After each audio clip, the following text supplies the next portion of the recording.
Next, I'd like to introduce Dr. Alba Irolo. Dr. Irolo is in charge of Europeana research at the Europeana Foundation in The Hague. Today, she will speak to us on cultural heritage data reuse in research, the art historian's perspective. Hello, everybody. Thank you, Luisa. Thank you to all the organizers for having me today. This symposium promises to bring art history, academically in the broader area of humanities, more closely to computer science. These two research fields seem still pretty far away from each other, except for the free trade zone, also called digital art history. Therefore, while preparing this presentation, I thought it appropriate to choose an image of the 7 Libra Arts for my cover slides.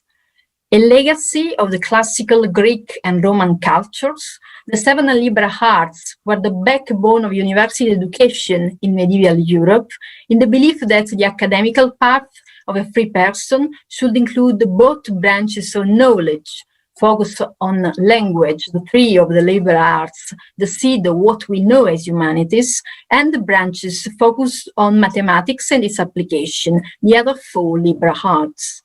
The image on my cover slide can be described in 2 ways.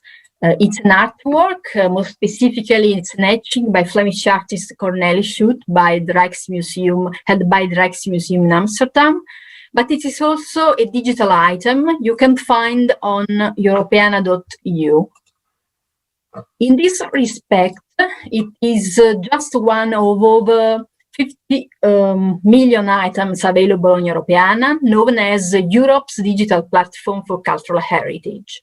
The platform was launched in 2008 and provides access not only to images that are the majority, but also to text and the visual resources, and as the latest addition, 3D items. These resources have been provided by more than 3,700 institutions based in 44 countries, mostly museums, archives, and audiovisual archives, and libraries.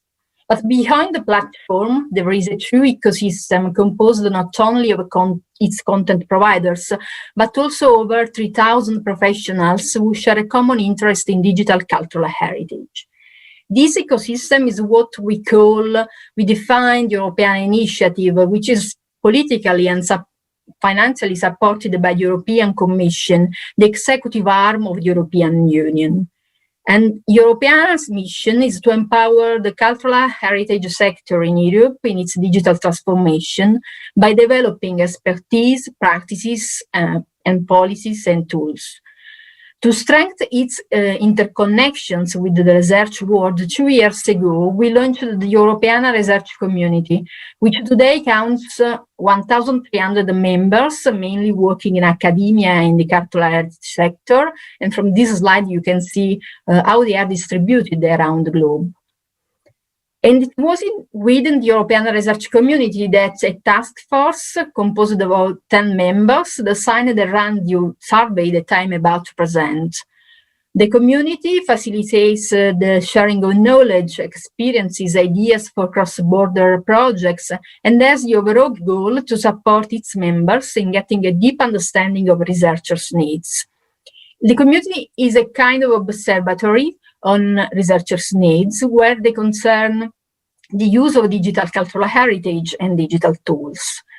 And understanding their needs and practices is essential for cultural heritage institutions in order to improve the features of their digital collections and make them useful for research purposes. But it is becoming essential also for researchers when engaged in creating their research data management plans according to the principles of open science and making decisions about the digital outputs of their research projects, such as a platform to be used by other researchers also in collaborative ways.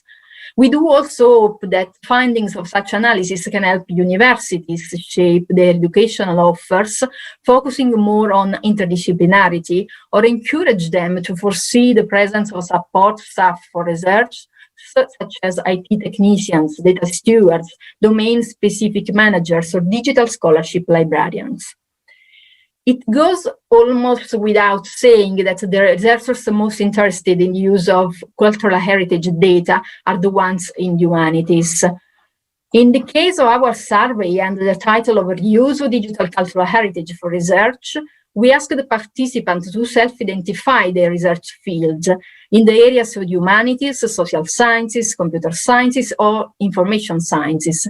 We received a quite significant number of responses, 377 from over 40 countries, and 72% of respondents claimed to do research in humanities.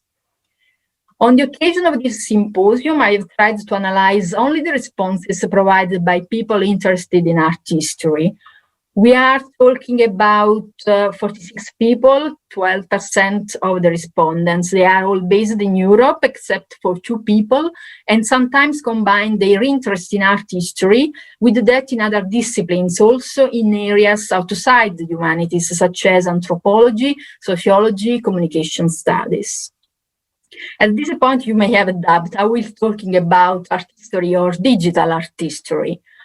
Actually, only 2 people used the definition of digital art history to specify the research field.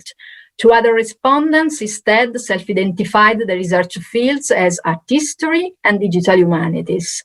Another 2 shared the interest in use of data in digital tools within museology.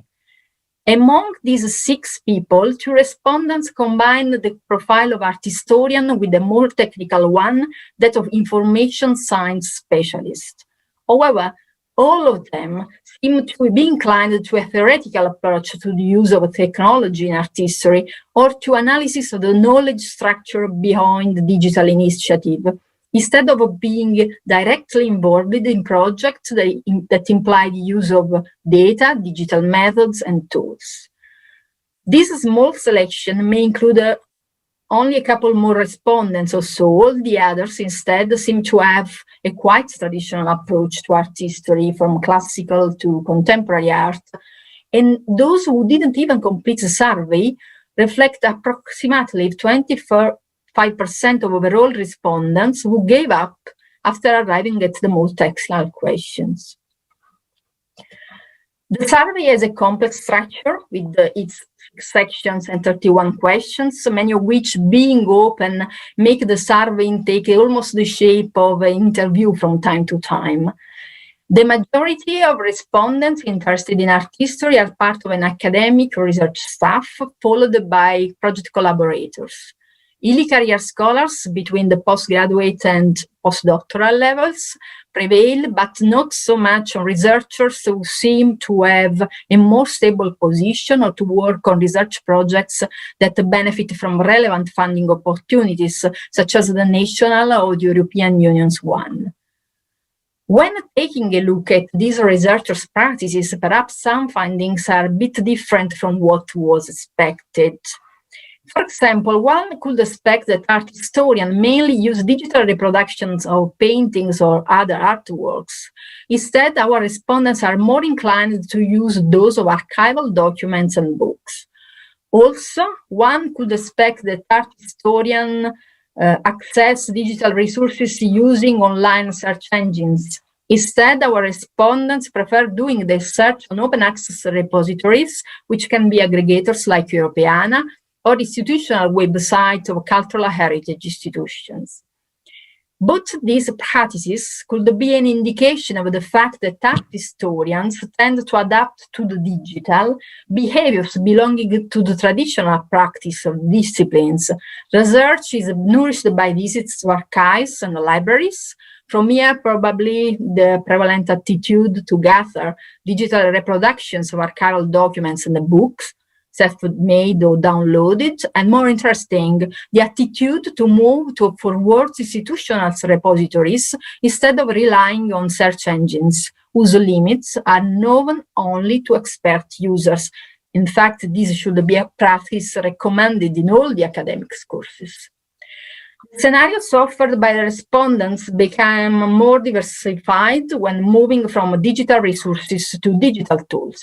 Also because in this case, we allowed open responses.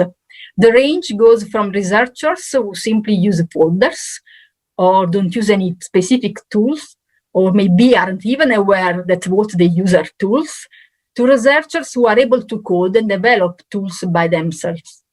In between, there are art historians who benefit from the tools made available by universities or research centers, which in my experience working with ill career scholars are still what can make the difference in bringing the new generations of humanities researchers nearer to technology. And this should happen, I'd say, behind the bubble of the digital humanities.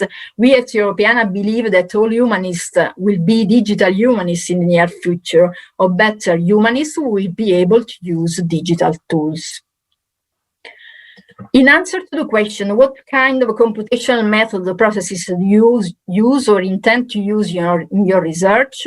While the overall trend is to recognize particular relevance to named entity recognition and equal importance to OCR, art historians are much less interested in the latter and prefer imagery or pattern recognition, by this choice revealing the primary focus of their research field that are obviously artworks.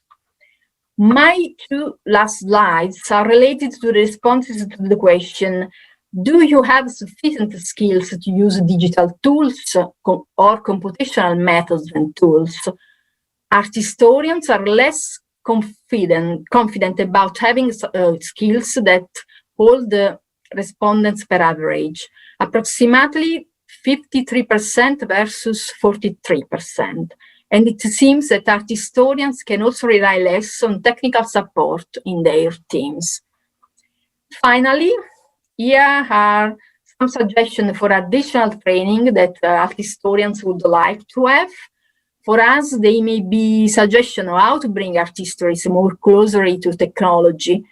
Training may not mean becoming experts, but being able to use digital tools and lead a conversation with IT or computer science experts without losing sight of their own research questions.